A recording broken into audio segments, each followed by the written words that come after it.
Buenas tardes a todos y bienvenidos a esta cuarta sesión ordinaria del Seminario Permanente de Propiedad Intelectual. Tenemos el gusto de recibir virtualmente al doctor Ernesto Rengifo García. Él es abogado de la Universidad del Externado de Colombia, de la cual es profesor en el área de Derecho Privado.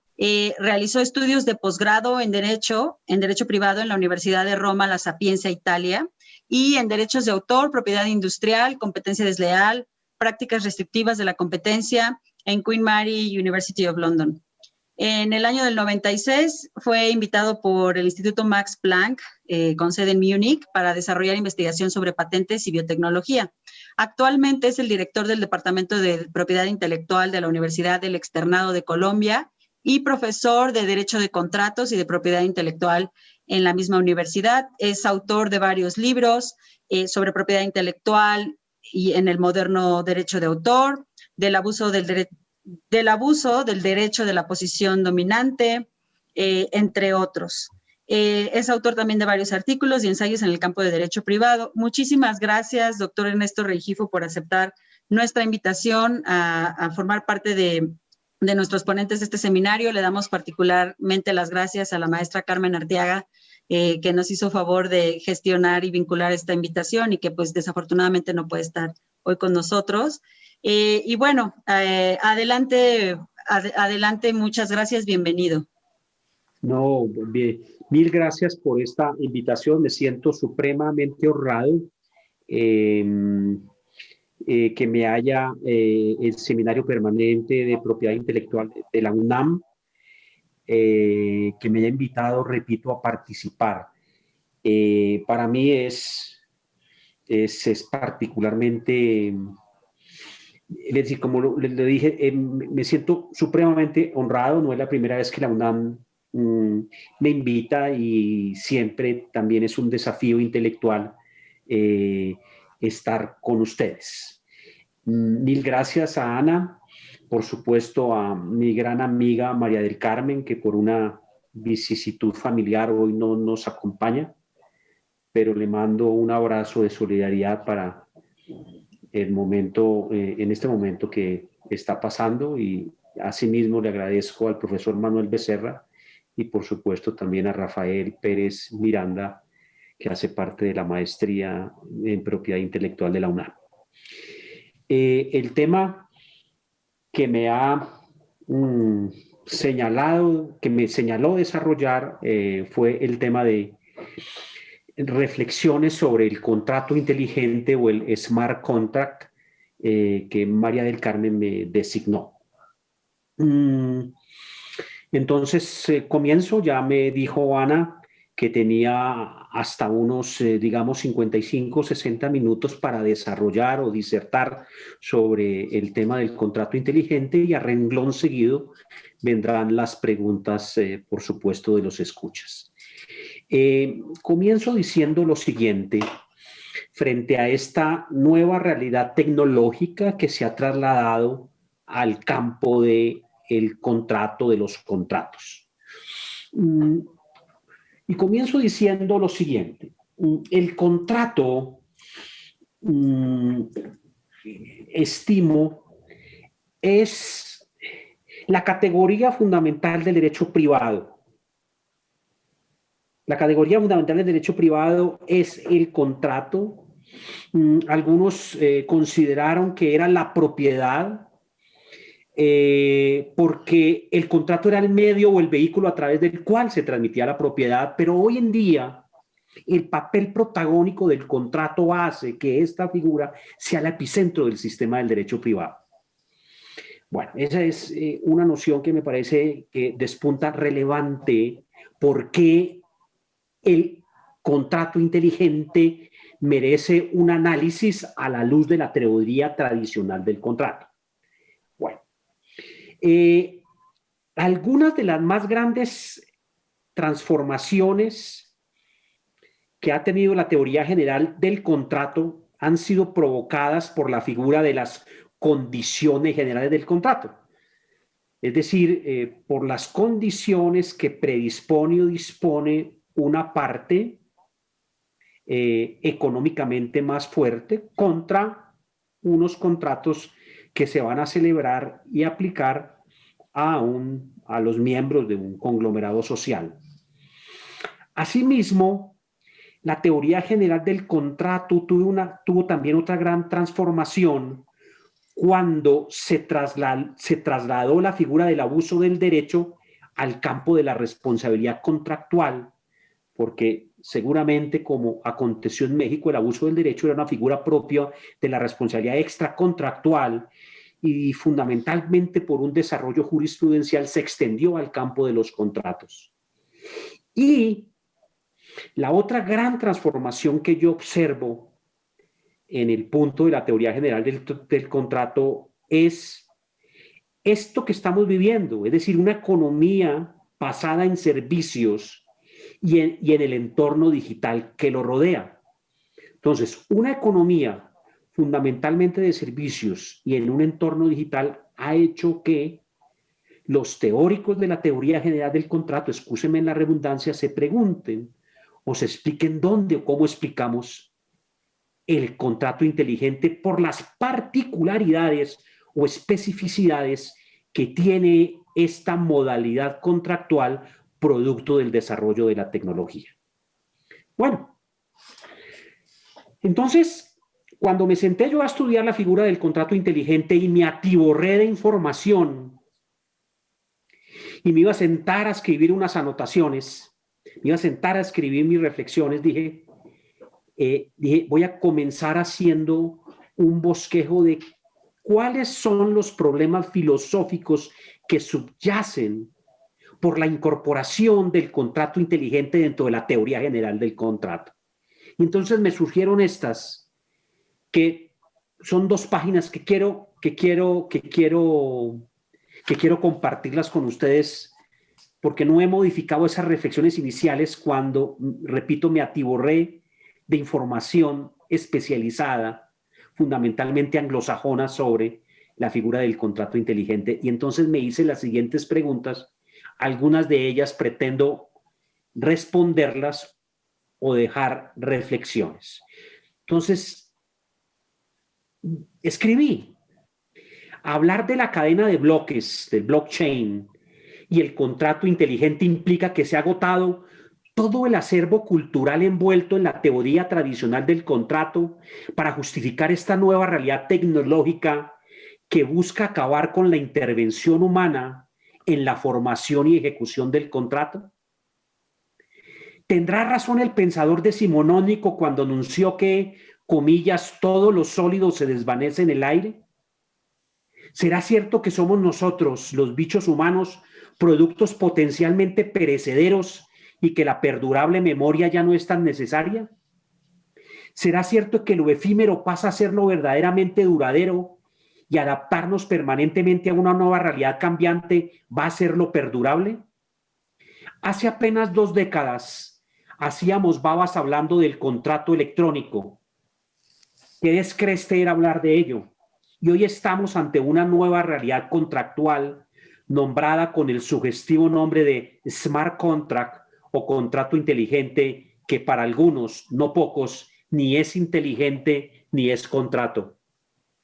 En términos amplios y generales se podría decir, comparando esas 2 realidades negociales, es decir, el contrato electrónico y el contrato inteligente, que los contratos inteligentes son un paso adelante de los típicos contratos electrónicos en que el acuerdo está incorporado en un código computacional, código binario de unos y ceros, y ya no en inglés o en español u otro lenguaje natural tradicional. Si Internet implicó un intercambio de información de forma ágil, la tecnología del blockchain implicará una forma de intercambiar valor entre negocios, instituciones y particulares. ¿Será entonces cierto que los contratos inteligentes aumentarán la velocidad en la ejecución de las transacciones, lo que se traducirá en la posibilidad de cerrar un mayor número de acuerdos con menor riesgo de incumplimiento. ¿Será también entonces cierto que con los contratos inteligentes las transacciones serán menos costosas debido a la certeza de la ejecución y el riesgo casi nulo de litigar ante tribunales? Colocar un contrato inteligente sobre una cadena de bloques significa colocar un contrato por fuera del sistema legal. ¿Será cierto que el código es la ley? Code is law, utilizando la sugestiva expresión de Lessig, y que no se requiere de la teoría general del contrato o del tradicional sistema normativo regulatorio. Al parecer, sostener que el code is law es otra metáfora de muchos entusiastas que han malinterpretado esa expresión para dar a entender que el código puede sobrepasar la ley o que redes descentralizadas pueden crear sus propios regímenes legales. El código puede garantizar la ejecución contractual o facilitar el proceso de transacción, pero las instrucciones que él ejecuta deben permanecer dentro de los confines de la ley. ¿Será cierto que se evitarán los bancos, los abogados, las cortes, las universidades y agrego prestigiosas como la UNAM? Si el contrato inteligente es un código, ¿qué puede traducirse en ese código? ¿Se podrá traducir todo el plexo de obligaciones de un contrato que sea reflejo de una compleja operación económica? ¿Será posible que todas las obligaciones contractuales puedan ser codificadas? ¿Cómo se codificaría, por ejemplo, una obligación basada en la buena fe, en la razonabilidad, en los mejores esfuerzos? ¿Podrá la inteligencia artificial emular, por ejemplo, la carga de sagacidad que proviene del entramado social, del contacto humano, de la experiencia? ¿No será que la inteligencia artificial se limita a reducir al hombre solo la inteligencia cognitiva o racional, sin tener en la cuenta su atributo de multiplicidad como la inteligencia emocional, social, intuitiva, conductal? ¿El paso del lenguaje natural del lenguaje computacional podrá tener errores? ¿Cómo se resolvería esa contradicción? Es decir, entre el lenguaje natural, digamos en español, inglés, francés, alemán, y la versión en el código binario de unos y ceros. ¿Qué sucede si el código base no refleja el entendimiento y voluntad de las partes, como sucede en el caso del error? Y termino esas preguntas sugestivas sobre las cuales pretendo hacer un acercamiento en estos minutos con esta idea.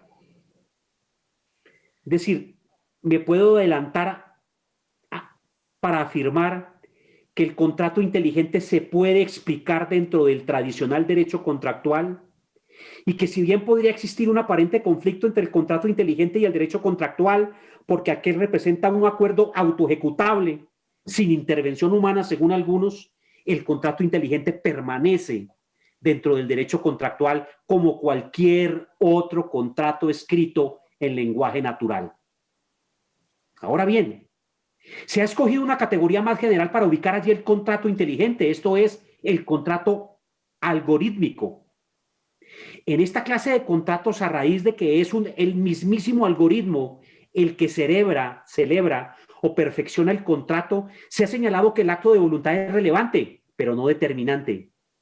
Y al no ser determinante, pues podría existir un contrato que no refleje la voluntad o la intención de la parte. Entonces, ¿cómo explicar o justificar el reto del algoritmo a la luz de la teoría general del contrato? En un brillante artículo, Lauren Henry Scholl sobre el tema publicado por la Technology Review de la Universidad de Stanford, la autora sugiere que el algoritmo sea considerado un agente que obligue al principal, es decir, que aquel, aunque no sea un ser humano, obligue al sujeto de derecho, persona natural o jurídica.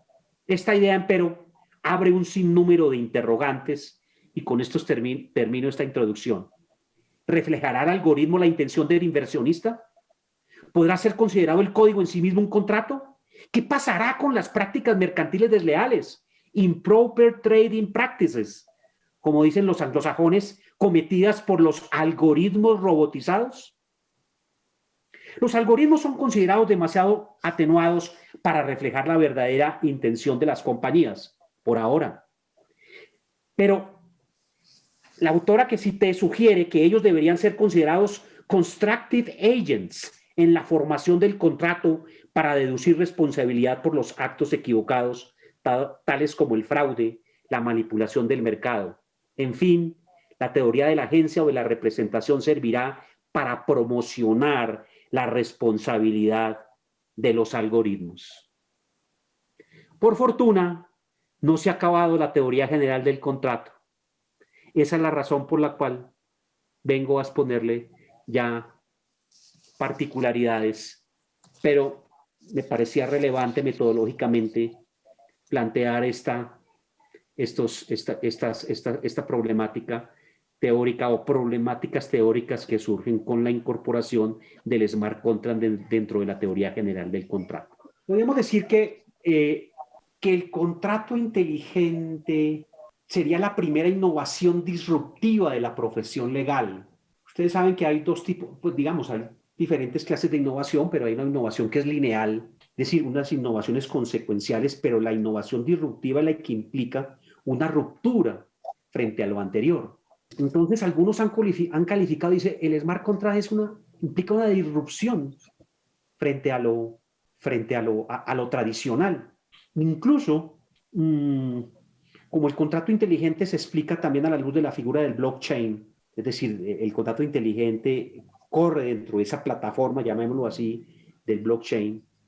Algunos dicen que el blockchain es una tecnología disruptiva frente al Internet, porque Internet fue fundamentalmente un sistema, se pensó, para transmisión, para comunicación de información, en tanto que el blockchain se ha creado como un instrumento no para intercambio de información, sino para generar valor, para celebrar contratos, para generar riquezas, para criptomonedas, Bitcoin, Ethereum, etc. Esa sería, digamos, la explicación de esa frase sugestiva con la cual comienzo la presentación. Bueno, hay dos textos que sirven de base para explicar, digamos, el por qué las nuevas tecnologías se posicionan, si no obstante hay un grado de incertidumbre cuando las incorporamos o las adaptamos en el diario vivir. Hay un libro clásico de Francis Fukuyama, en donde fue un libro escrito en mitad de la última década del siglo pasado, Trust, en donde él decía fundamentalmente que había que comparar los países más ricos de los países menos ricos y decía, los países son más ricos porque hay trust, hay confianza en las relaciones sociales. Y los países en donde hay confianza en las relaciones sociales, donde hay confianza en las instituciones, donde hay confianza en la gente, hay mayor crecimiento. En los países en donde no hay confianza, no hay el mayor desarrollo, no hay un desarrollo equivalente a los países en donde el trust funciona. Bueno, él toma como ejemplo los países escandinavos y se pregunta por qué los países escandinavos le han cogido mucha ventaja incluso a países que hacen parte del mundo desarrollado.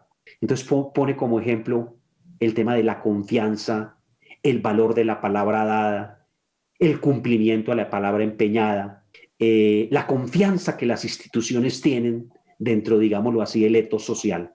Posteriormente, esta señora, que es una profesora de tecnología de la Universidad de Oxford, Rachel Botsman, ustedes la pueden mirar en YouTube, es una persona muy interesante, ese es uno de sus libros clásicos, es profesora titular. Ella explica, Rachel Botsman, Who Can You Trust? How technology brought us together with why it might drive us apart. Tal. Bueno, entonces, ella hace la relación entre lo conocido, el riesgo y lo desconocido. Entonces, ante lo desconocido hay una gran incerteza. Por eso nosotros no sabemos si las vacunas contra el COVID, ¿qué va a pasar con la eficacia de las vacunas contra el COVID en 8 meses? Hay un grado de incerteza, ¿cierto? Pero ¿por qué nosotros nos vacunamos?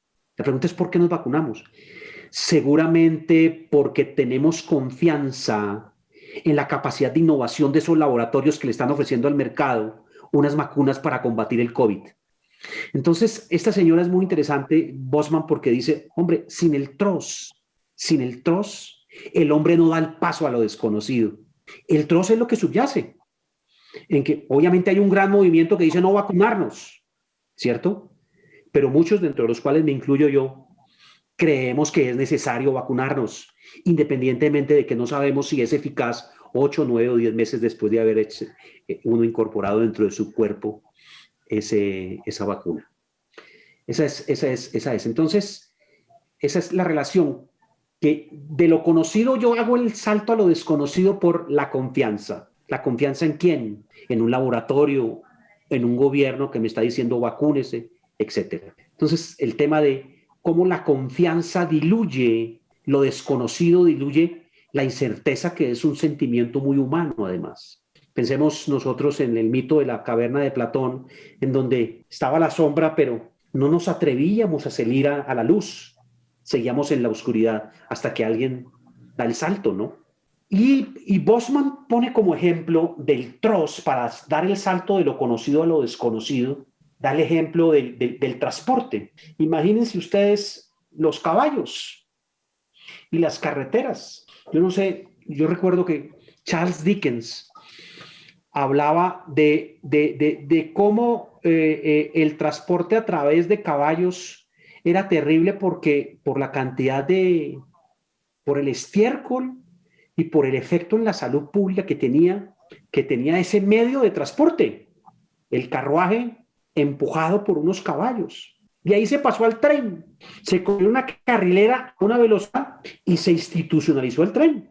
Miren la relación que hay entre el tren y el desarrollo industrial de Europa y de los Estados Unidos. Del tren se pasó al automóvil, del automóvil se pasó al avión, del avión se pasó al transporte compartido, y del transporte compartido estamos hablando hoy de los autos autónomos, y después vendrá otro medio de transporte.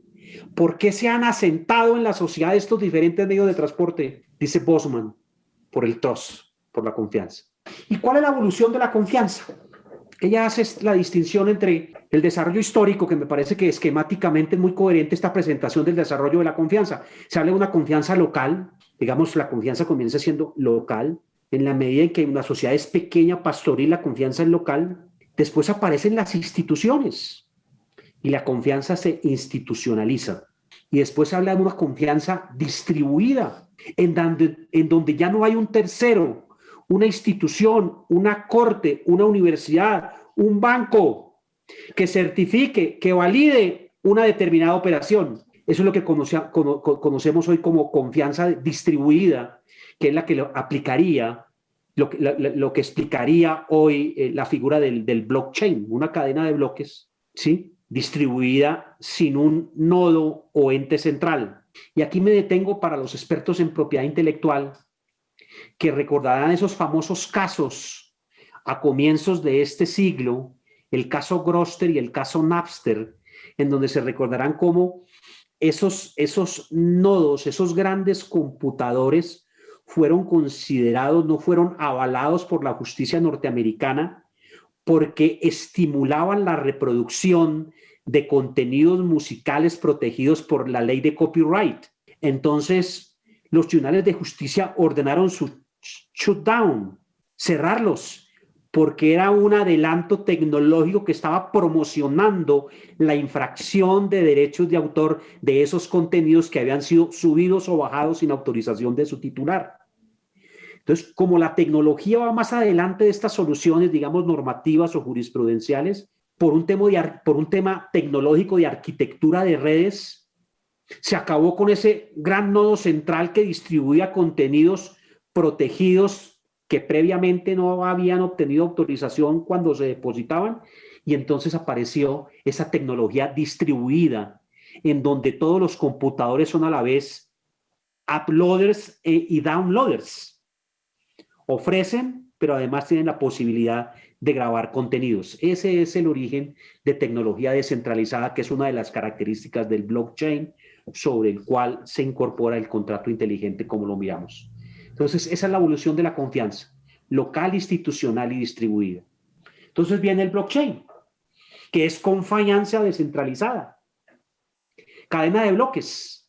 Es una base de datos apoyada en la tecnología peer-to-peer que se encuentra compartida por varios nodos, en donde se registran bloques de información, tal como todas las transacciones realizadas. Pero en fin, hay ahí todo un tema. Lo importante es saber que el blockchain o cadena de bloques es una tecnología de convergencia de elementos ya existentes. ¿Y cuáles son esos elementos ya existentes? La criptografía, las redes peer-to-peer. Los que leyeron los casos Napster y Grokster saben, redes peer-to-peer, o sea, entre iguales, tecnología de prueba de trabajo y computación distribuida. Es decir, computación en donde no hay un nodo central, sino una cadena de bloques. ¿Listo? Entonces, de ahí la explicación que hube de hacer previamente sobre los diferentes grados de confianza local, institucional y distribuida. Bueno, cadena de bloques que es pública o puede ser también privada. Bueno, los nodos son la red conectada, formada entre los computadores que usan los clientes de blockchain. Cada nodo actúa como administrador al unirse voluntariamente a una red, lo que le da la característica de descentralización a la red. La blockchain implica dos innovaciones trascendentales. La habilidad de hacerse seguimiento a la titularidad y transferencia de la propiedad sin necesidad de un intermediario de confianza. Por eso los anglosajones hablan de trustless technology, ¿sí? Es decir, una tecnología que no requiere de un tercero, de un intermediario, sino que es una tecnología descentralizada, distribuida entre todos los nodos que conforman la red. Y la otra gran innovación del blockchain es la habilidad de transferir la propiedad directamente apoyada en la tecnología peer-to-peer. Es decir, no hay necesidad, digamos, de un tercero, de una institución que valide o convalide un acto de disposición, un acto de transferencia, el pago a través de una criptomoneda, a través de un Ether, etc. Bueno, esta sería, digamos, una ayuda visual que me parece muy interesante para que ustedes observen cómo funciona el blockchain. Es un ejemplo sencillo, la tomé de una base de datos española. ¿Cuáles son las características del blockchain? Como preámbulo tecnológico, la explicación del contrato inteligente, el consenso. Para que la información almacenada dentro de un bloque sea válida, debe ser aprobada por todos los participantes en la cadena. De lo contrario, el bloque será considerado inválido y no entrará a la cadena. Y esto, muy importante, la inmutabilidad, tamper-proof. Una vez registrada la información dentro de la cadena de bloques, no puede modificarse o manipularse. Un cambio puede afectar toda la cadena de bloques. Esta característica de la inmutabilidad despunta relevante para la discusión posterior, porque una de las características del contrato inteligente es, uno, la autoejecutabilidad, su automatización y en razón de la inmutabilidad, la posibilidad de que no se puede revertir lo que ya se ha ejecutado. ¿Listo? Cosa que no acontece con el contrato explicado a la luz con base en la teoría tradicional del contrato, en donde uno se puede retractar, uno puede pedir una resolución. Y es que precisamente por ser una tecnología inmutable, cuando hay un smart contract, el contrato no puede reversarse. Ese es uno de los grandes problemas que tiene la figura del contrato inteligente a la luz de la teoría general del contrato. Y finalmente, origen, todos los nodos que participan pueden verificar todas las transacciones y cada bloque tiene una huella digital, el cual debe coincidir con el último bloque de la nueva cadena, lo que garantiza mayor seguridad. Bueno, de todos modos, esa presentación queda en la nube y queda a disposición de ustedes porque esa es una de las razones que tiene la universidad, permitir el libre acceso a los contenidos. De modo que aquí no hay derechos de propiedad intelectual. Esta es simplemente una presentación con base en las reflexiones que están trasuntas en un escrito que también lo voy a socializar con ustedes. Bueno, miren, así como hablamos de la confianza local, institucional y descentralizada, que es la base de la tecnología blockchain, trustless, es decir, sin necesidad de un tercero. Miremos nosotros brevemente cómo ha sido la evolución del contrato a la luz de una economía agraria, de una economía industrial y una economía que tiene como base la información.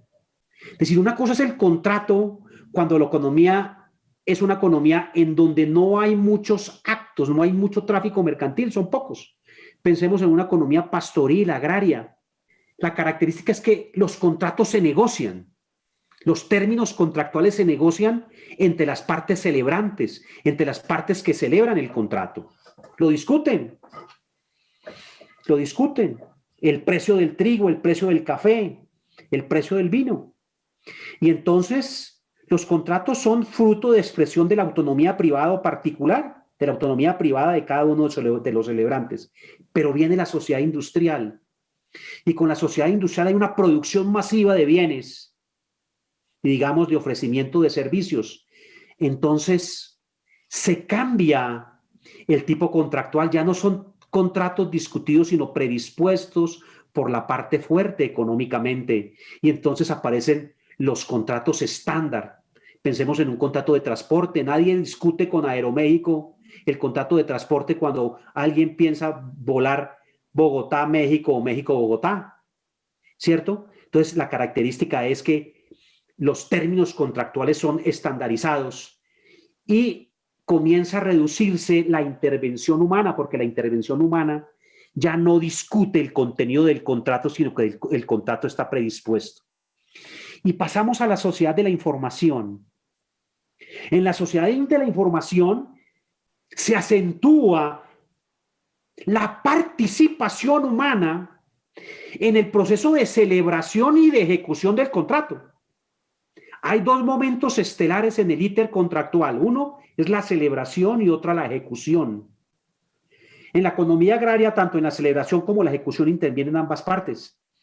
En la sociedad industrial, en el contrato, dense cuenta que la participación de la parte que adhiere es mínima en el contenido, en la formación. Y en la sociedad de la información, señores, vamos a ver formas de consentimiento o expresión de la voluntad que los códigos decimonónicos, ni incluso los códigos modernos en este proceso de actualización de códigos privados en que está metido América Latina, no reconocen nuevas formas de expresión del conocimiento en un entorno digital.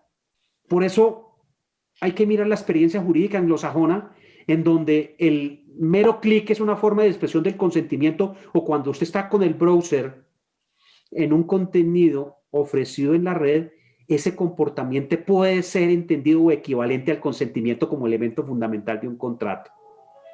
Entonces, en la sociedad de la información, y ahora sí, se minimiza la intervención humana no solo en el proceso de negociación, esto es en el proceso de formación, de perfeccionamiento del contrato, sino en la ejecución. Smart contract removes the need for trust between parties. Es decir, yo ya no tengo que confiar en la otra parte que me va a cumplir. El cumplimiento se lo hemos delegado a un código que es autoejecutable. Entonces, a raíz de eso, de un escrito de un criptógrafo, Nick Szabo, de 1994, en donde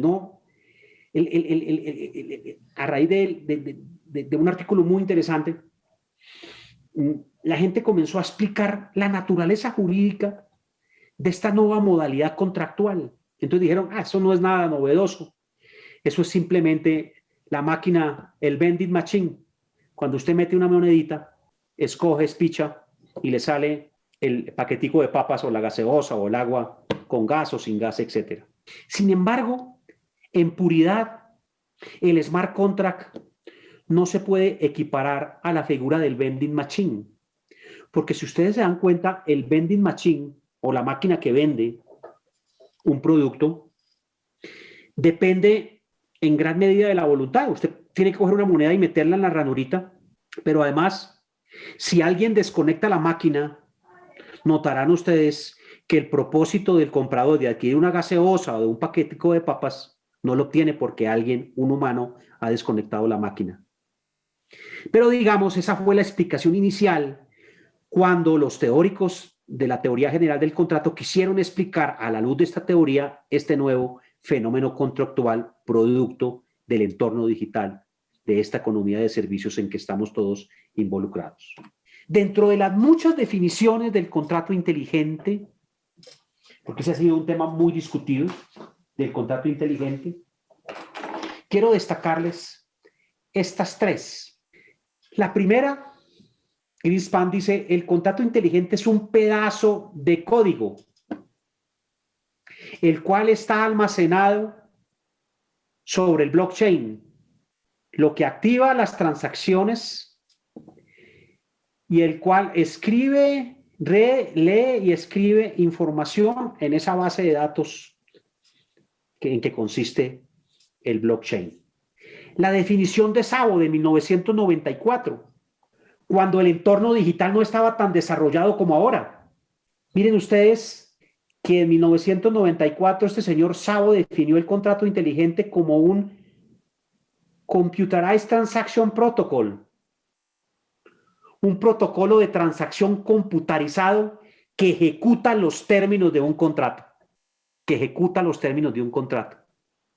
Es decir, ese criptógrafo o ese grupo de criptógrafos que tomó el nombre de Szabo seguramente eran unos libertarians que querían que el contrato fuera ejecutado sin intervención de nadie, trustless technology, para garantizar el cumplimiento y para reducir los costos de transacción que implica el no cumplimiento de un contrato por un ser humano. El objetivo general es satisfacer las condiciones del contrato, minimizar las excepciones maliciosas y accidentales y minimizar la necesidad de un intermediario. Minimize the need for trusted intermediaries. Esa fue la definición de Szabo. Y hoy algunos cuestionan que se diga que el contrato, que el smart contract sea un contrato. Entonces dicen, este es profesor Marraskin, que dice que el smart contract es simplemente una forma anticipatoria de autoayuda que no debería ser desestimulada por los legisladores y por las cortes. Forma anticipatoria de autoayuda que un contratante predispone para asegurar el cumplimiento del contrato que celebra. Es decir, que la solución ante el incumplimiento no está delegada a un tercero, sino al mismísimo código programado para actuar digitalmente y recuperar la cosa o solucionar el incumplimiento. Entonces, la pregunta que se han hecho los constitucionalistas, fundamentalmente norteamericanos y europeos, es si esto es justicia por mano propia, si será una especie de constreñimiento ilegal, o si será simplemente una forma de solución alternativa privada de conflicto por medios digitales. Y si eso puede afectar la paz social, me explico. Pensemos en un carro que hoy se adquiere y lo compro por instalamentos o por cuotas. Internet de las cosas. El carro está electrónicamente unido a la nube del proveedor del vehículo. Si la persona que compra el carro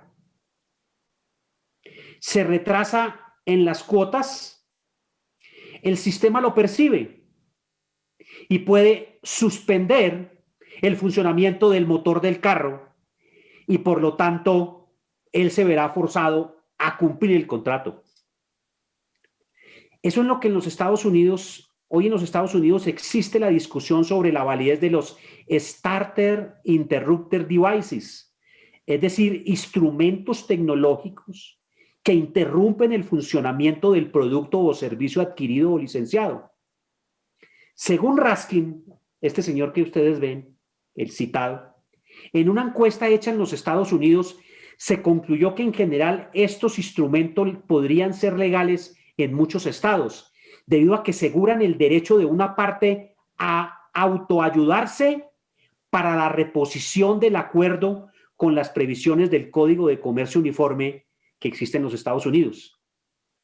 La sección 9 de ese código gobierna la posibilidad que tienen los acreedores de utilizar medios de autoayuda. Según este código, los acreedores tienen el derecho de tomar posesión de la garantía o de hacer útil el equipo o el producto objeto de la negociación sin ningún proceso judicial, siempre y cuando la acción se haga sin la ruptura de la paz, y estoy citando la norma, proceeds without breach of the peace, cierro comillas. Entonces, hubo un gran debate sobre la legalidad de este tipo de autoayuda que tiene el acreedor para garantizar el cumplimiento del contrato frente a todos estos dispositivos, Internet de las cosas, en donde electrónicamente yo puedo controlar. Pensemos en neveras, pensemos en electrodomésticos, en carros. Y esa industria viene para América Latina, en donde hay un control del proveedor tecnológico, de que si usted no paga el precio le pueden a usted interrumpir el funcionamiento del producto. Por eso Raskin dice que es un preemptive self-help, una forma anticipatoria que tendrá el acreedor, y se viene ese debate constitucional de si se están limitando los derechos de los compradores que no podrían, por ejemplo, excepcionar porque no pagaron, etcétera. De todos modos, en los Estados Unidos, para concluir este punto, la legalidad del interruptor del inicio está supeditada a que el deudor sepa que el instrumento ha sido instalado y que él tenga la posibilidad de remediar el incumplimiento del contrato. Este ejemplo muestra por qué estos sistemas que autoejecutan los contratos llevan a que se califique el contrato inteligente como simplemente, como dice ahí, una forma anticipatoria de autoayuda que no debería ser, repito, desestimulada por la legislatura ni por las cortes. Entonces, lo que yo quiero destacarles es que detrás de la figura del smart contract hay una racionalidad, dicho, subyace una filosofía de libertarians. Efectivamente, Szabo fue considerado un libertario. ¿Por qué? Porque esos libertarians enfatizaron alternativas diferentes al enforcement de derechos en cabeza del Estado. Dentro de las visiones más radicales sobre los contratos inteligentes está aquella que sostiene que la tecnología somete la justicia a las fuerzas del mercado y representa una ruptura al monopolio que tiene el Estado sobre el sistema judicial. Esa es la idea, repito, que ha sido discutida por muchos libertarios, incluyendo a Nozick, a Rothbard y a David Friedman. Es decir, que el contrato se autoejecute, que no haya intervención del Estado, ¿sí?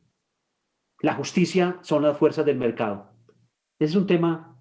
Por eso, en las reflexiones iniciales, cuando hablé de el code is law, les decía si estos nuevos sistemas digitales que buscan fundamentalmente reducir costos de transacción, quitar la intervención humana,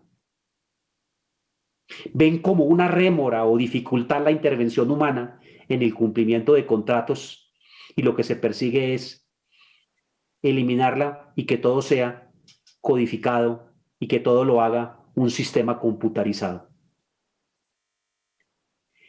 Ahora, si el contrato inteligente idealmente promete la libertad de los individuos para negociar sin la interferencia de terceros, el énfasis debería entonces ser puesto en lo que se pierde cuando nos saltamos las instituciones y las leyes, las cuales han sido precisamente establecidas para prevenir el abuso. Lo digo, cuando Lessig escribió Code is Law, ¿él qué estaba diciendo? Que esta nueva arquitectura digital crea su sistema jurídico que resuelve el contrato. Ya no habría necesidad de la teoría general del contrato, en donde el enforcement es del Estado, de las cortes, de los tribunales o de un tribunal de arbitramiento.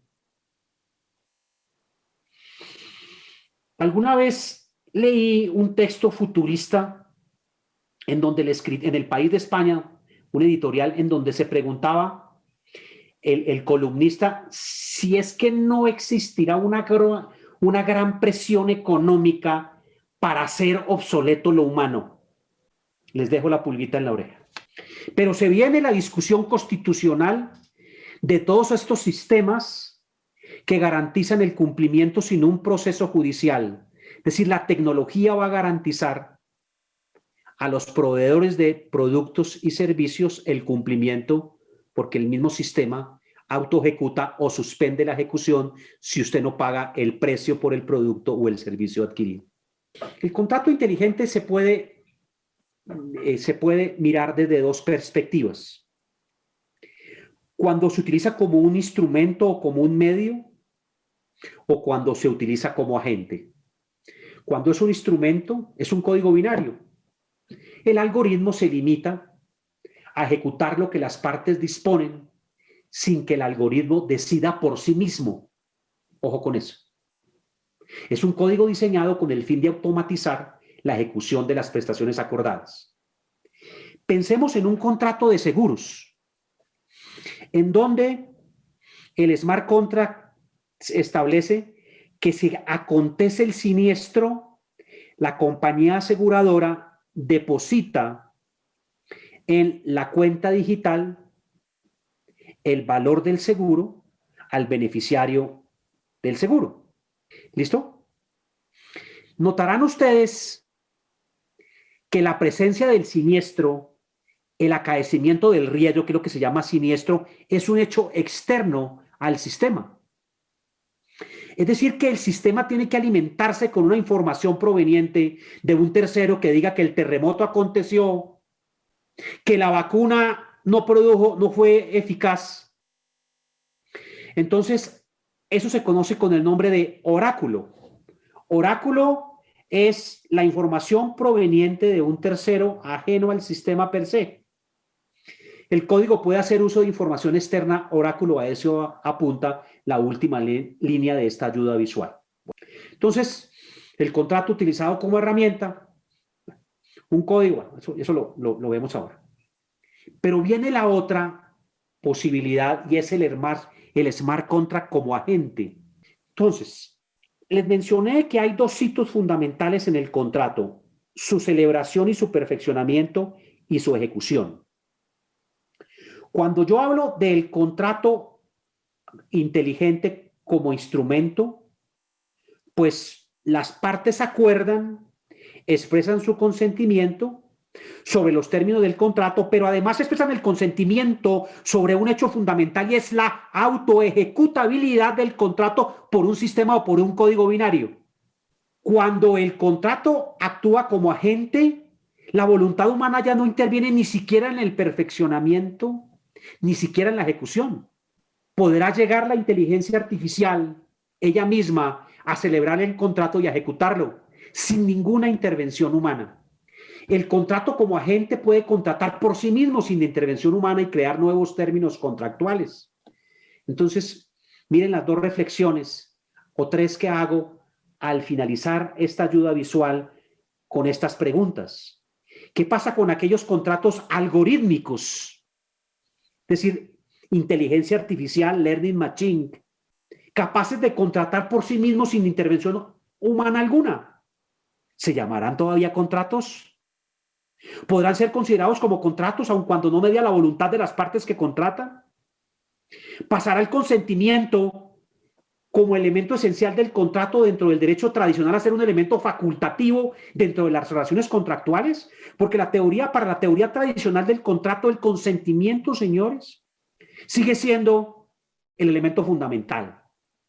El consentimiento es la expresión de la voluntad de los contratantes. Consentir. Por eso el contrato se entiende como un acuerdo de voluntades, en donde A y B expresan su voluntad. Eso es lo que llama consentir, el consentimiento. Entonces la pregunta es, y el consentimiento es el epicentro de la teoría general del contrato, en el contrato algorítmico, en el contrato en donde no hay ninguna intervención humana, ¿qué pasa? ¿Qué será eso si no aparece el consentimiento? Estas serían las diferencias que existirían entre el contrato inteligente y el contrato tradicional. Brevemente, contratos inteligentes son automatizados y ejecutados forzosamente mediante un computador sin intervención externa. El contrato tradicional necesita la intervención externa. 2, está escrito en lenguaje de programación menos ambiguo, más claro y con mayor certeza, escrito en lenguaje natural. Y de aquí una inferencia. Eso significa que el contrato inteligente no es ambiguo. Código binario ceros y unos. En tanto que el lenguaje natural es por esencia ambiguo. ¿Sí o no? La Biblia dice, la lengua no alcanza el alma. Yo quiero decir eso, pero no lo dije bien. Sujeto de interpretación. El lenguaje natural requiere hermenéutica, requiere interpretación, requiere sindéresis para entenderlo. Lo que se persigue con el contrato inteligente es certeza en el lenguaje porque no puede. Es un anatema la ambigüedad o la imprecisión en el contrato inteligente. No da lugar al uso de criterios de interpretación. En cambio, el sistema de entendimiento de una norma, de un contrato, el método, es la interpretación. Como todos sabemos, si hay diferentes criterios de interpretación, el histórico, el exegético, el funcional, el teleológico, bueno, sobre eso ustedes saben que hay toda una clase de hermenéutica jurídica o de interpretación de la ley o de los actos negociales. Eso no existiría porque el smart contract es preciso, exacto, no admite la ambigüedad. Cualquier rectificación o variación en principio es imposible, salvo que se programe para ello. ¿Por qué eso? Porque vimos que a propósito del blockchain era inmutable, no se puede reversar. Una vez dado el impulso electromagnético, el clic, el contrato se autoejecuta, no se puede reversar la orden. En tanto que el contrato tradicional sirve para impartir justicia frente a una situación ex post. Con base en él se decide si una parte ha cumplido o no con el programa contractual pactado. La ejecución del smart contract no puede ser detenida por las partes o las cortes. Es flexible porque acepta cambios frente a circunstancias externas. En cambio, el contrato tradicional, son muchas las diferencias, estoy destacando las primeras y termino. Cuando el smart contract es agente, o sea, en la segunda modalidad, cuando hablamos del algorítmico, no es posible anticipar el escenario al que puede llegar el contrato al momento de la ejecución. El contrato tradicional está hecho para resolver disputas tomando las decisiones que ya se habían acordado. Y finalmente, un punto muy sensible, señores. Trata a las partes en igualdad de condiciones.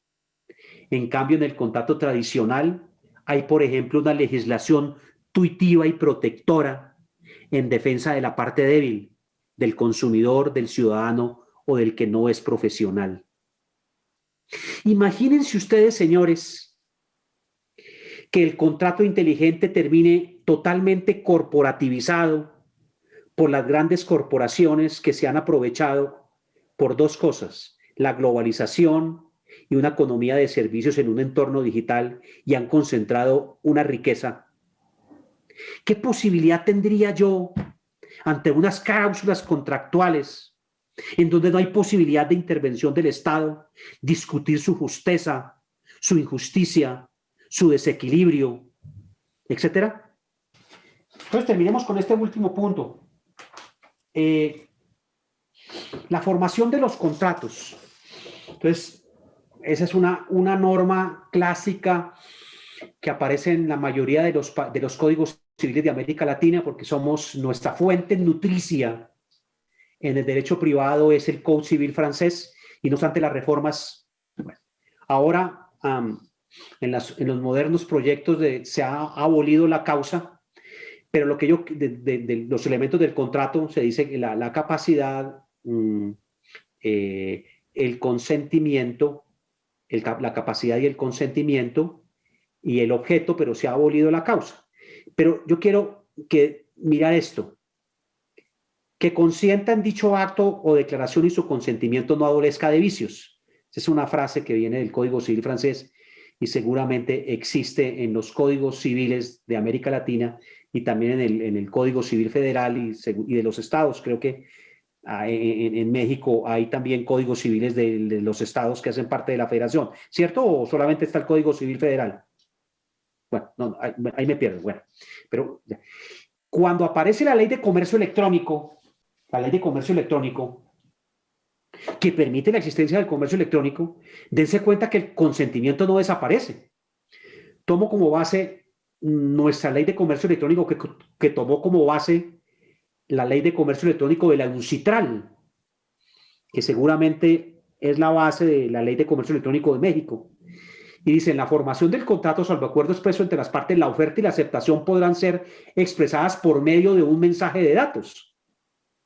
Entonces, para que haya un contrato de comercio electrónico, tiene que haber un mensaje de datos concordante entre el oferente y el aceptante. Esa es la presencia del consentimiento también en el contrato electrónico. ¿Vale? Bueno. Consentimiento que sea serio, que se exteriorice. Bueno.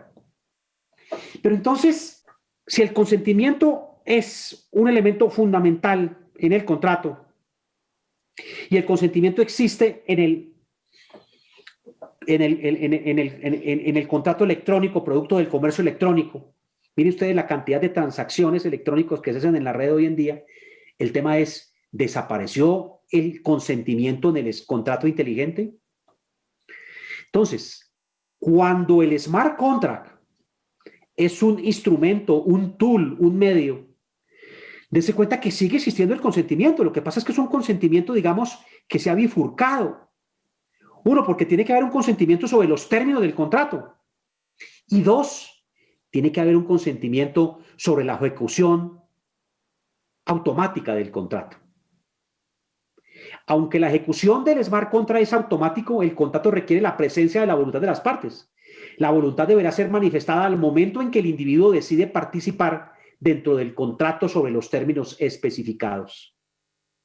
En los smart contracts la confianza es puesta en el algoritmo de un computador detrás del contrato. Acuérdense que eso lo habíamos precisado. Bueno. El consentimiento seguirá siendo un requisito esencial y recaerá sobre los anglosajones. El profesor Farnsworth dice que el consentimiento, los anglosajones hablan de meeting of the minds. Es nuestro consentimiento sobre las condiciones del contrato para la programación en lenguaje informático, tal como se realiza dentro de un contrato tradicional. Y el consentimiento sobre la autoejecución de las prestaciones pactadas e inmutabilidad de las mismas. Pero ese consentimiento, miren ustedes que ha tomado formas especiales en esa economía de servicios en un entorno digital. Entonces, por eso se habla de clip wrap contracts y de browse wrap contracts. El clip wrap es cuando yo doy con el clip el asentimiento a unos terms of services que me está poniendo un programa, que me está poniendo un computador, que me está poniendo una nube, etcétera. Pensemos en unas condiciones de contratación de Amazon o de Microsoft cuando ofrecen sus servicios de nube o cuando yo voy a comprar un libro por Amazon. Hay unos términos de contrato que yo doy y los acepto. Y hoy en día también se habla del browse wrap, que es un hecho, como les dije, sufficient to evidence that party's willingness. Es decir, cuando yo entro a una página, a un contenido y disfruto de él, ese comportamiento se entiende que con ese comportamiento estoy expresando el consentimiento para quedar vinculado u obligado. Bueno, ese es un ejemplo de un contrato inteligente sencillo.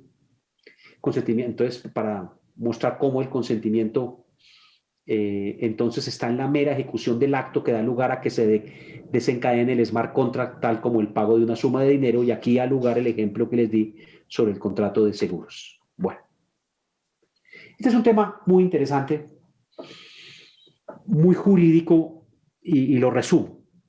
Y lo resumo de la siguiente manera. Por el tema tecnológico de la inmutabilidad del blockchain, de la automatización como característica de la ejecución del contrato, que se ejecuta de una manera automatizada, viene el problema de que yo no puedo devolver las cosas hacia atrás. Con base en la teoría tradicional del contrato, un contratante que ha cumplido puede demandar a un contratante incumplido, y eso existe en los códigos civiles de toda América Latina y por supuesto de Europa, la figura de que el contratante cumplido tiene la siguiente alternativa: pedir la resolución del contrato, es decir, que se disuelva lo hecho, o pedir el subrogado económico, y en ambos casos indemnización de perjuicios. La pregunta es si una persona que va a celebrar un contrato debería renunciar a pedir la resolución del contrato. Entonces hay una gran discusión en estos derechos del civil law de si la posibilidad de un contratante de pedir la resolución del contrato puede renunciarse. Hoy, al parecer, no conozco la experiencia jurídica mexicana en este punto particular, sobre si es permitido renunciar a que el acreedor se le cercene la posibilidad de pedir la disolución del vínculo. Esa es como la discusión. Entonces, si la legislación o si la jurisprudencia permite la renunciabilidad a solicitar la renuncia a la resolución, se le daría, digamos, se saltaría un gran escollo que tiene la no posibilidad de reversa o de la reversibilidad, la no reversibilidad que tiene la figura del contrato inteligente. Y así, otras figuras. La teoría de la imprevisión. La teoría de la imprevisión, cuando circunstancias extraordinarias modifiquen las condiciones iniciales de un contrato, cualquier contratante puede pedir que el juez revise el contrato y lo adapte, lo ajuste. Pues bien, eso no podría existir. ¿Por qué? Porque hay una ejecución automatizada. La figura del retracto. Yo me puedo retractar de un contrato celebrado, que es uno de los grandes derechos que tienen los consumidores. Yo adquiero un bien, un timeshare, por ejemplo. Me acuerdo esa modalidad de tiempo compartido. Yo tengo, y seguramente existe en la legislación mexicana, que es legislación pionera en protección de consumidores, el consumidor tiene 15, 20 o un mes para retractarse. Eso no podría existir en la figura del smart contract. Y también hay otra figura en la teoría tradicional que se llama la ruptura eficiente del contrato. Cuando yo ya no quiero seguir ejecutando el contrato, yo no puedo detener el programa porque el programa es inmutable, autoejecutable, automatizado. Entonces, la gran discusión que hoy en día tiene desde el punto de vista del enforcement del contrato es si a estos sistemas se les puede introducir un oráculo representado por un juez, por un tribunal o por un árbitro que pueda reversar o pueda modificar las condiciones económicas de un contrato que fue ejecutado y que no puede ser detenido porque el sistema, en razón de su inmutabilidad y en razón de la automatización en la ejecución, no permite volver las cosas a su estado original. Eso es lo que hoy se discute, si programar el contrato inteligente para que pueda buscar la entrada externa de oráculos con la ocurrencia de ciertos eventos, de modo que los tribunales actúen como oráculos y modifiquen los resultados dentro de un contrato inteligente. O una propuesta, establecer dentro de la tecnología blockchain un mecanismo para que ciertas autoridades puedan cambiar algunos bloques, tal como una llave universal que pueda acceder a los contratos programados y realizar modificaciones. Pero estas propuestas han sido cuestionadas en el sentido de que desvirtuarían una de las características del blockchain, que es su inmutabilidad, y de los contratos inteligentes, la certeza de su ejecución automatizada. Bueno, con esto entonces, señores, por favor no aplaudan. Muchas gracias. No, muchísimas gracias, doctor Rengifo. Bueno, pues ahora voy a pasar la palabra a los coordinadores del seminario. No sé si gusten hacer un comentario, doctor Becerra, doctor Pérez Miranda. Sí, claro. Bien. Bueno, en principio quiero mandarle un saludo a nuestra compañera Carmen Arteaga, un abrazo y bueno, estamos con ella. Y después, en relación con la exposición excelente del profesor Ernesto Rengifo, que fue, me parece, bastante, ¿cómo podríamos decirle? Muy detallada y, por otra parte, rica en ideas y al mismo tiempo accesible, tratándose de un tema que podemos considerar novedoso. Sin embargo, a mí me parece que todavía existen algunos cuestionamientos respecto de eso, porque como sabemos y como el mismo profesor Rengifo lo menciona, nuestra cultura jurídica en América Latina parte precisamente de la cultura de derecho romano fundamentalmente, y precisamente es una de las cuestiones que se manejan es sobre si el concepto de contrato que conocemos tradicionalmente en nuestros sistemas y que está regulado y tiene una gran práctica a través de mucho tiempo, se ve de alguna manera modificado por estos smart contracts. En principio es bastante interesante desde la perspectiva, por ejemplo, de sistemas jurídicos contemporáneos, porque precisamente el desarrollo tecnológico de alguna manera también nos está compartiendo algunas concepciones de derecho anglosajón y también el lenguaje específico. Pero donde yo pondría un cuestionamiento en principio sería en este fenómeno que estamos viendo. Indudablemente conocemos, y aunque no conozcamos cómo se llama smart contract o la mayoría de los usuarios, yo creo que están celebrando estos contratos constantemente desde que entran a la red, desde que se utilizan los aparatos de comunicación como el WhatsApp y precisamente también todos los programas. Hay un contrato, creo que a eso se refiere el profesor Rengifo, un smart contract.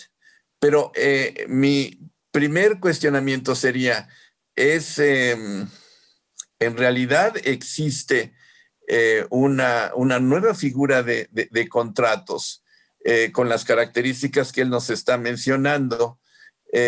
¿O realmente es la utilización de la tecnología?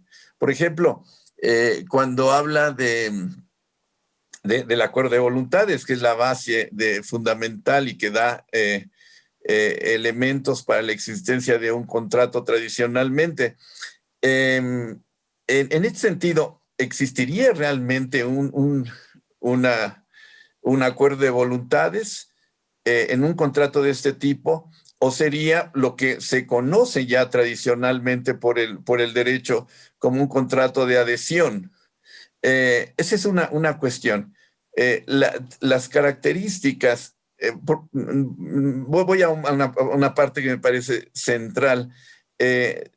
¿Por qué son inteligentes? Porque supuestamente la máquina es la que está dando una respuesta al funcionamiento de este tipo de, digámosle así, de actos jurídicos. Cuando en la esencia, en realidad la máquina y los programas están hechos por el hombre. Es decir, un programa de computación evidentemente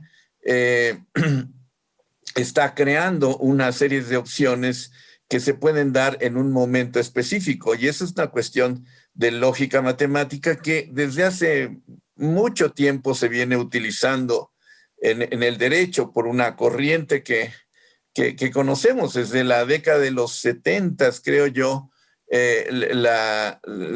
Hay inclusive una corriente en materia de derecho penal en donde se habla de la lógica del tipo y en donde precisamente se establecen una serie de supuestos que se pueden dar y que traerían una consecuencia. Y todo eso se puede enmarcar en programas de carácter lógico, utilizando precisamente la lógica matemática.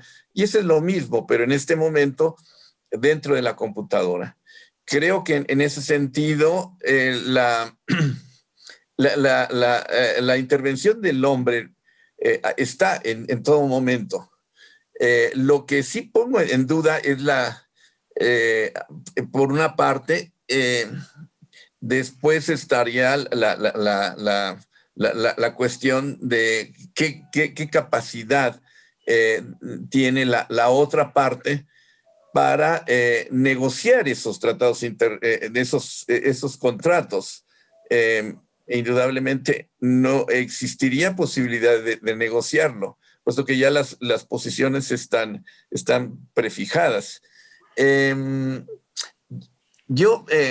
Si hablamos de contrato, cuando el profesor Rengifo estaba haciendo su exposición, yo me imaginaba como la otra parte de un contrato, es decir, la parte contratante.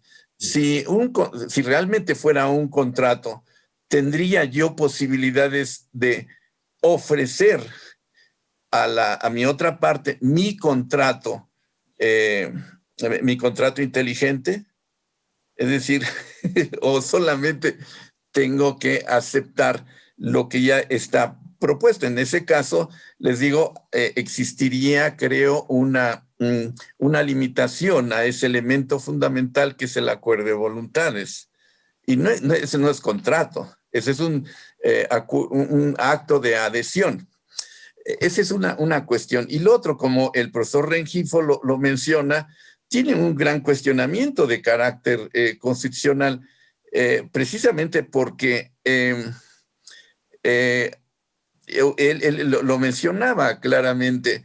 El derecho establece una serie de garantías utilizando los conceptos anteriores a nuestra Constitución, que ahora son derechos humanos, y entre ellos están los derechos procesales.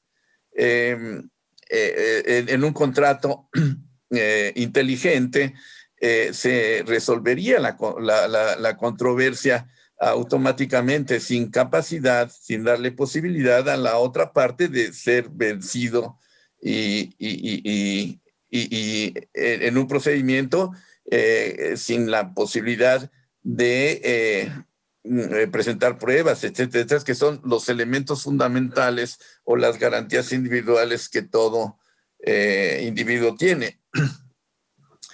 Ahora bien, profesor Rengifo, no estamos también en una situación que ya también está explorado. Si tomamos en cuenta, por ejemplo, este escándalo que hubo dentro de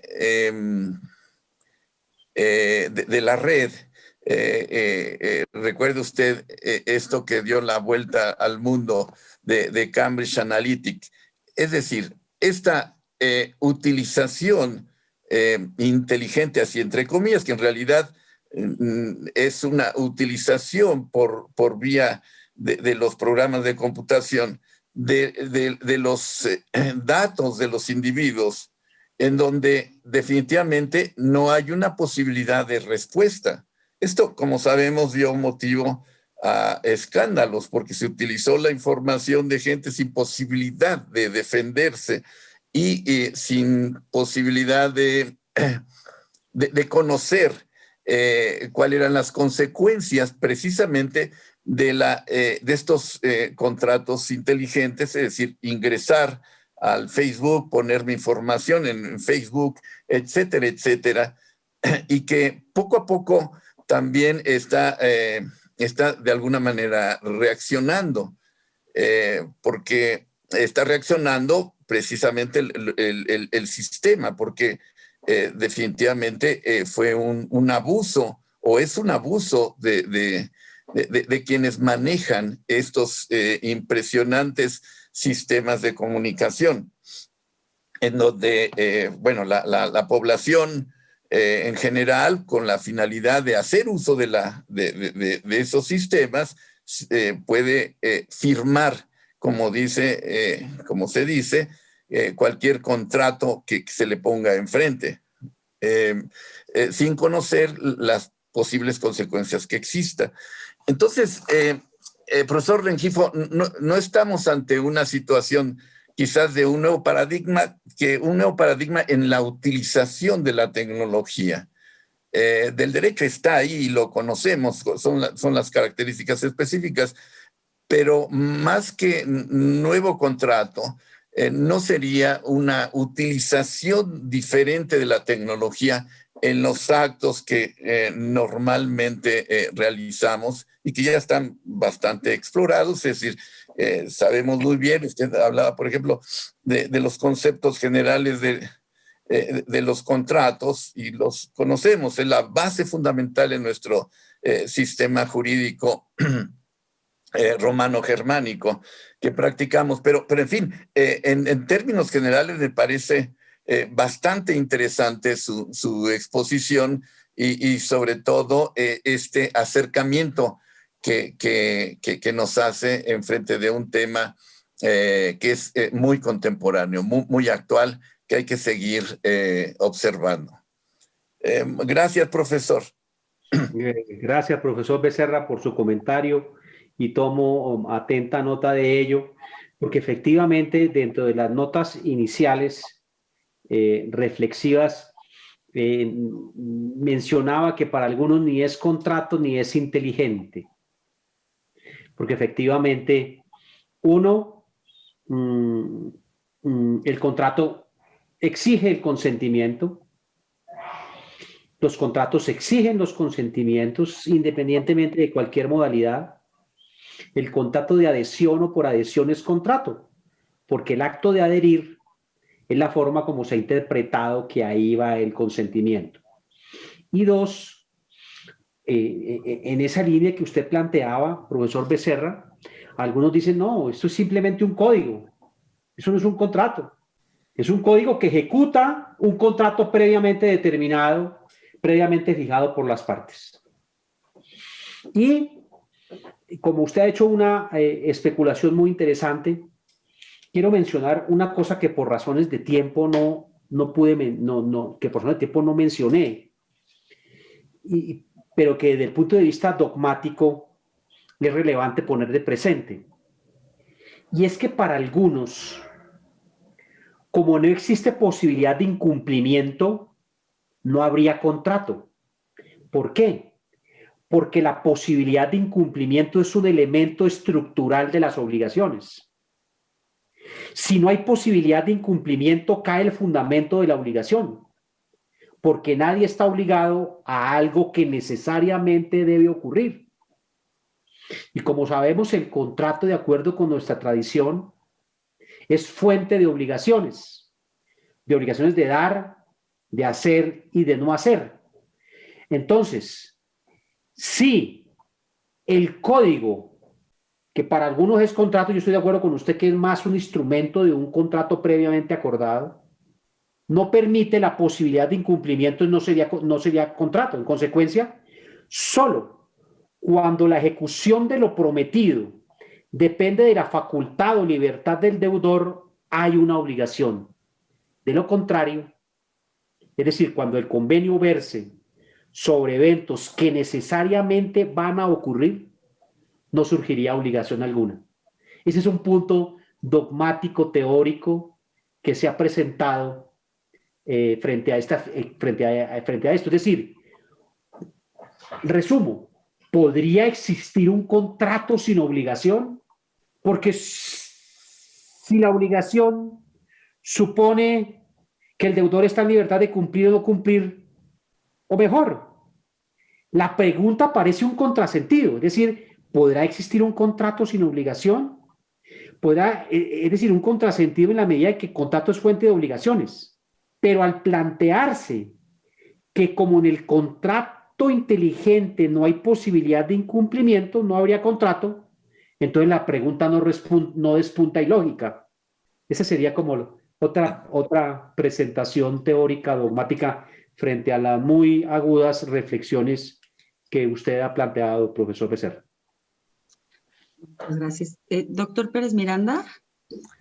Adhiero a las felicitaciones, excelente exposición, en mi caso muy novedosa. Uno va leyendo permanentemente todos estos esquemas de posibles utilización de los programas de cómputo y de automatización, no solo en contratos, también en posibles elaboraciones de sentencia, digamos, a través de la utilización de estos programas, con intercambios de información, etcétera, etcétera. Y yo debo reconocer que, no sé si será la edad, pero me siento un poco desbordado por este tipo de planteos o de problemas. Ya de por sí la evolución de la utilización tecnológica que hace que... A ver, algunas experiencias, por ejemplo, los cajeros automáticos, ¿no? Donde hay una presunción en favor de uno de los contratantes de que lo que sucede allí está de acuerdo a un esquema, ¿no?, de aceptación y por lo tanto prácticamente es indiscutible.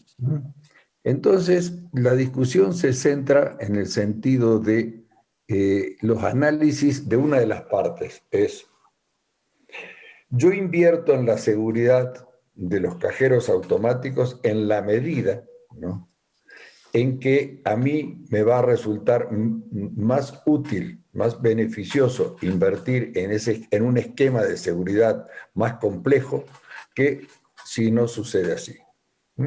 Si yo no voy a poder ser demandado. Un ejemplo es, en México las tarjetas con chip se comenzaron a utilizar mucho después que en Estados Unidos y que en Europa, pese a que los bancos principales de México son europeos o norteamericanos, canadienses, norteamericanos, españoles, etc. Entonces, la evaluación de una de las partes en este tipo de negocios jurídicos, donde los temas se resuelven partiendo de la base de que los programas de cómputo son seguros, generan cierto tipo de dudas.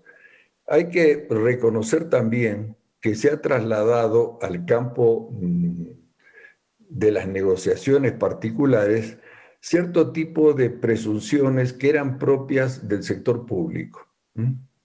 Es decir, el sector público a veces, por ejemplo, el sector público puede hacer cosas y generar presunciones que pueden ser muy dañinas.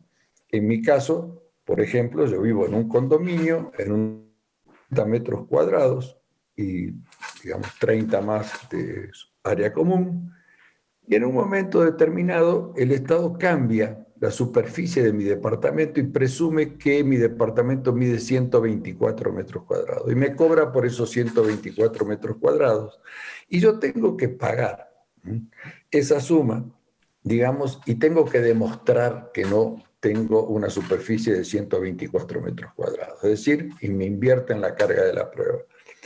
Hasta ahora eso sucedía con el sector público, que es bastante arbitrario en muchos de esos temas. Sin embargo, ahora también sucede en las negociaciones privadas, es decir, hay contratos, ¿no?, que parten de una ejecución inteligente, es decir, lo que llamaríamos la domicilización del pago, de los pagos periódicos, ¿no? Entonces yo domicilio mi pago de Internet y domicilio mi pago de X cantidad de servicios. Muy bien. Y resulta que si yo quiero resolver el contrato, ¿no?, tengo que conseguir una serie de autorizaciones para que me dejen de descontar. Si no, me siguen descontando el servicio. Pero además, se presume que una de las partes cumplió con la prestación en la forma que esa parte dice que cumplió con la prestación. Entonces, yo tengo que pagar lo que me dicen que hablé por teléfono, tengo que pagar lo que me dicen que yo autoricé de alguna manera, tengo que pagar lo que me dicen que yo estuve utilizando de Internet, etcétera, etcétera.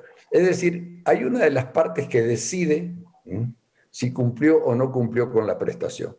Y esa decisión es prácticamente, o sea, la prueba en contrario es prácticamente muy difícil, es imposible, ¿no?, la prueba en contrario. Entonces, digamos, esos son, digamos, no son contratos inteligentes, pero son contratos donde el cumplimiento de una de las prestaciones, ¿no?, es automática.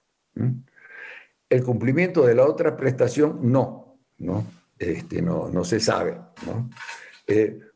Puede ser que pudiera haber, con cierto tipo de precisiones, contratos automáticos o inteligentes para, por ejemplo, la compra de divisas futuras, ¿no? Hay una fórmula de el arbitraje financiero internacional que permite decidir, habiendo depósitos de garantías exactos, que un contrato a futuro de divisas de 3 meses se cumpla automáticamente, en tanto y en cuanto haya garantías, ¿no?, de que ambas partes van a tener depositado ese dinero en los bancos, ¿no? Entonces, digamos, es un contrato que no sería difícil de solución, en tanto y en, ¿no?, que las cotizaciones de divisas del mercado de Chicago son oficialmente las que defina, digamos, una determinada institución dentro del mercado de divisas de futuro de Chicago. Fuera de esos casos, a mí todo lo otro se me hace muy difícil, pero debo reconocer, doctor, que es una especie de resistencia a lo moderno que uno suele tener en cierta etapa de su desarrollo profesional, por más que uno se esté dedicando a investigar un tema tan vinculado al avance y al desarrollo científico y tecnológico como es la propiedad industrial o la propiedad intelectual. De todas maneras, hasta ahora lo que he visto es que en este tipo de contratos, ¿no?, donde una de las partes tiene garantizado el cumplimiento de la prestación de la otra, ¿no?, hasta ahora siempre ha habido muchos problemas y muchas dificultades, precisamente como usted destacaba en el principio, respecto a la parte más débil. La parte más débil es la que le resulta muy difícil o la que resulta perjudicada en estos contratos inteligentes. Y ahí yo creo que hay un elemento muy importante que va a ser el que va a definir los avances de este tipo de contratos. Lo ha definido en muchos de los temas que estamos viendo ahora, que es el riesgo, ¿no? Hasta dónde estamos dispuestos a arriesgar, ¿no? Porque resulta que las pérdidas posibles son menores que, digamos, lo que costaría estar discutiendo o celebrando un contrato que no tenga esas características. Sin duda que los ciertos contratos privados, ¿no?, domiciliados, pues permiten un precio menor que si no estuvieran domiciliados. ¿Por qué? Por X motivo, el prestador de un servicio de internet, un servicio de telefonía, etcétera, etcétera, tiene menos problemas si está domiciliado que si tiene que ir la persona todos los meses a pagar al lugar, etcétera, etcétera. En principio, ¿no? Puede haber un cierto abaratamiento. Y entonces vale la pena arriesgar. Una de las partes tiene la posibilidad de arriesgar. Lo mismo sucede con todas las negociaciones basadas en firmas electrónicas. Hoy en día, que con motivo del COVID, cada vez es más frecuente que se acepte la firma escaneada de una negociación. De todas maneras, le tengo un poco de temor a este tema. Confieso, no soy un experto en el tema. Muchas gracias. A usted, profesor, por su brillante intervención. Muchas gracias. Doctor, bueno, yo le quería preguntar acerca de cómo las interacciones que está teniendo los contratos electrónicos con la propiedad intelectual. Creo que quizás justamente los contratos de licencia, me atrevo a decir que probablemente fueron unos de los primeros contratos electrónicos que hubo de forma masiva, ¿no? Y que me atrevo también a decir, pero no sé, a reserva de lo que opine usted, que podemos catalogarlo, como ya decían antes, como un contrato de adhesión, que en México se traduciría en que la Ley Federal de Protección al Consumidor aplicara, ¿no? Entonces, todos estos contratos de licencia de software probablemente fueron de los primeros contratos inteligentes que existieron y que tienen que ver justamente con, con el hecho de licenciar un derecho de propiedad intelectual, ¿no? Un activo de propiedad intelectual. Y le quería preguntar también si con el tema del blockchain, el poco acercamiento que he tenido relacionado es que va a ayudar a los autores o a los titulares de los derechos patrimoniales de propiedad intelectual a llegar a monetizar sus regalías de una forma mucho más sencilla, mucho más rápida, y que también va a ser una ayuda, va a ser una herramienta que va a permitir probar la autoría, ¿no? Entonces, muchas veces como que nos encontramos contenido en Internet que no sabemos bien a bien de quién es el autor, porque tal vez ha sido copiado sin los respectivos títulos de quién es el autor, y que pues quizás gracias a la tecnología de blockchain se puede hacer ese rastreo de la autoría por un lado, y por el otro lado también puede hacer un mejor o cerrar esta brecha que existe entre la recopilación de regalías y la distribución de los trabajos. Pues bueno, no sé, me gustaría saber cuáles son sus primeras impresiones al respecto, y si gusta, pues de una vez le comparto lo que nuestro público está diciendo. En primera, pues también lo felicitan por su exposición y le dan las gracias por traer también este tema a la mesa. Y una de las preguntas es si los smart contracts van a ser útiles en entornos virtuales y tecnología adaptable, como para cualquier tipo de contratos, ¿no? Si visualiza que esto se va a llevar a cabo, bueno, que vamos a seguir. De alguna forma también la pandemia nos ha estado empujando a digitalizar y a tener mucho mayor contacto de tipo tecnológico, y si vamos a tener cualquier tipo de contrato, va a poder llegar a hacer un smart contract, ¿no? También nos preguntan sobre esta cláusula pues bueno, yo lo quiero relacionar con la aplicación de la ley. Sabemos que muchos de los contratos, sobre todo los que son de adhesión, en el entorno digital, ya traen o ya conllevan una cláusula de foro, una cláusula de cuál es la ley que va a aplicar en caso de conflicto. Y bueno, por ejemplo, empresas como Facebook o como cualquier otra red social, se curaban mucho diciendo cualquier problema tendrían que venir al foro de California o al foro de Irlanda, ¿no? Que es donde están las grandes sedes. ¿Y qué pasa con el? Bueno, ha habido varios casos en los que se discute la efectividad de estas cláusulas, pero bueno, ¿qué pasa? ¿Qué va a pasar, no? ¿Qué prevemos para el futuro? ¿Cuál va a ser? ¿Va a haber un derecho, un tipo de, bueno, si va a haber, ya existe de alguna forma gracias a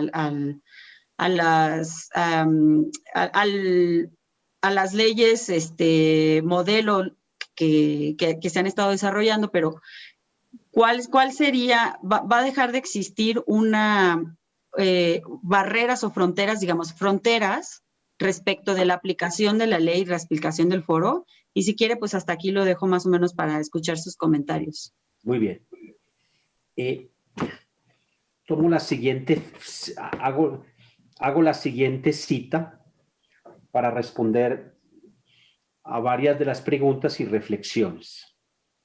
Las tecnologías de blockchain pueden convertirse en la espina dorsal de una nueva Internet más segura y cambiar el mundo que conocemos desde la perspectiva de una nueva revolución de Internet. Por eso comencé la presentación hablando de una nueva tecnología disruptiva. En un futuro no muy lejano, blockchain, gracias al protocolo fiable que plantea Tapscott, el famoso texto de blockchain, se puede convertir en una plataforma global con la que se puede operar de modo seguro y será algo muy grande.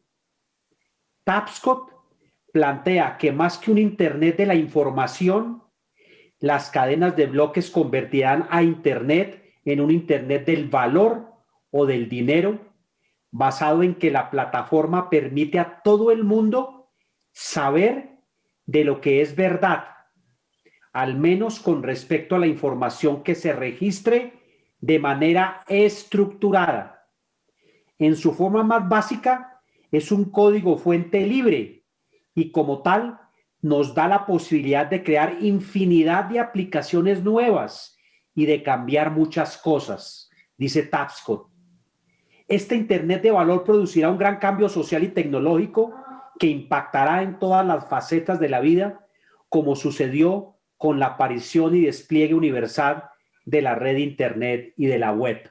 Y quiero sistematizar las aplicaciones de los contratos inteligentes haciendo la siguiente sistematización. Ya lo mencionó el profesor Rafael Pérez. Podemos hablar de servicios financieros y bancarios, servicios de salud, servicios de sector público y servicios legales, y ahí respondería a la reflexión o a la pregunta que me hizo Ana Alba.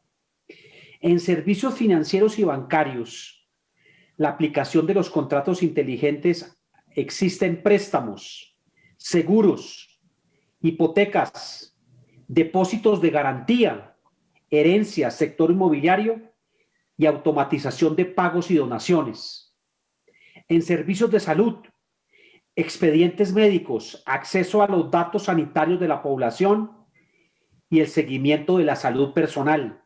En servicios del sector público, controlar el suministro y pago de servicios de electricidad, gas y agua potable en el hogar, votaciones, apuestas, loterías y finalmente estaciones autónomas de recarga de vehículos eléctricos.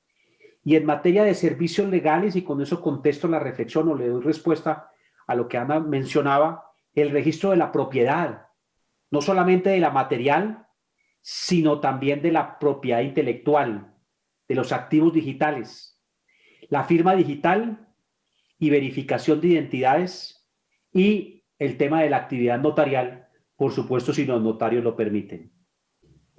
Respecto al tema del fórum, quizás la persona que me lo pregunta conoce la decisión de la semana pasada de la Suprema Corte del Canadá en un caso entre Uber y Heller. Pues el Tribunal de Instancia falló a favor de Uber, quienes en las condiciones generales de contratación predispuso que el fórum era ante la CCI en París la Corte Suprema de Canadá revirtió, cambió ese fallo y consideró que esa cláusula era abusiva, pero no solamente por la condición de consumidor, sino hay una cosa que me llamó particularmente esa sentencia. Dice, palabras más, palabras menos, dice, because the rules were not attached to the contract. Porque las reglas no estaban unidas al contrato. Es decir, que en esas condiciones generales de contratación seguramente hay una referencia al foro en otro documento. Y como el consumidor no las pudo leer, ese fue un elemento adicional para que la Suprema Corte considerara que la selección o escogimiento del foro por parte de Uber no tendría valor para el usuario o los usuarios en el Canadá. De esa manera creo que contesto las preguntas. Gracias. Muchísimas gracias, doctor. Un último comentario acerca de las resoluciones de conflictos en este tipo de contratos. ¿Será que nos vamos a alejar de los órganos jurisdiccionales? Los órganos jurisdiccionales se tienen que poner al día, sin duda, pero un contrato electrónico está llamando a una forma de resolución de controversias también de tipo electrónica. Sí, yo creo que ya. Yo no sé si el juez, como lo mencionó el profesor Rafael, que él habló de cómo a través de algoritmos, que es software, se puede facilitar la producción de la sentencia, pero no sé si la inteligencia artificial podrá sustituir al juez, al ser humano. Harold Lanier, el famoso tecnólogo Harold Lanier, dice que lo mejor de la inteligencia artificial es que todavía necesita a las personas. Yo creo que llegar a suceder o a reemplazar lo humano puede ser una exageración de muchos tecnólogos afiebrados. De esa manera respondo. Me siento muy honrado de este foro. Por supuesto, muy agradecido con las palabras del profesor Manuel Becerra, del profesor Rafael Pérez y tuyas, Ana. Te voy a encargar que le envíes un saludo muy afectuoso a María del Carmen Arteaga, a quien le profeso un gran sentimiento de amistad y de cariño. Y mil gracias a todos los escuchas.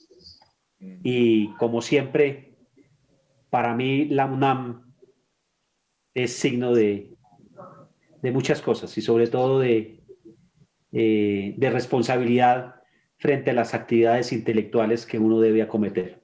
Mil gracias por la invitación. Muchas gracias. Muchísimas gracias. Muchísimas gracias. Bueno. Gracias, doctor Rengifo. Hasta luego. Y que nos sigamos... Bueno, que nos sigamos encontrando. Nos sigamos encontrando y nos sigamos cuidando, porque uno no sabe la incertidumbre hasta dónde nos va a llevar. Entonces, la única confianza es creer en nosotros y cuidarnos. Así es. Así es. Muchas gracias. Gracias al público que nos acompañó hoy también. Gracias. Y